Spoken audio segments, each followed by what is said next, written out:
Hi, I'm Monza. Just call me Monza. Good evening, everyone. Did you know that learning has no end?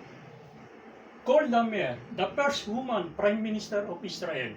The capital is Jerusalem. Kamikaze, the Japanese suicide pilot. Harakiri is means suicide by means of samurai. Hi!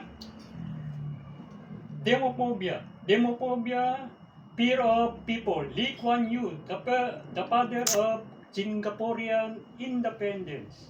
The capital is Singapore City, the Lion City. Next, Aristotle, the father of political science.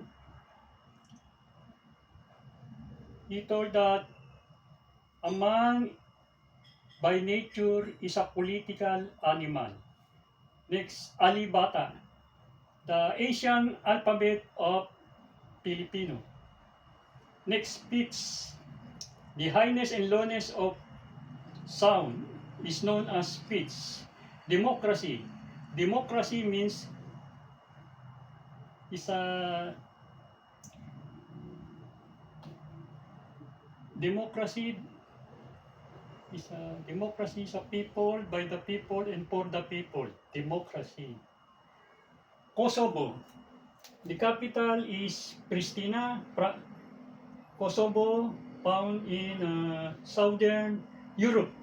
UNESCO. UNESCO stands for United Nations Educational, Scientific, Cultural Organization. Four horsemen of apocalypse.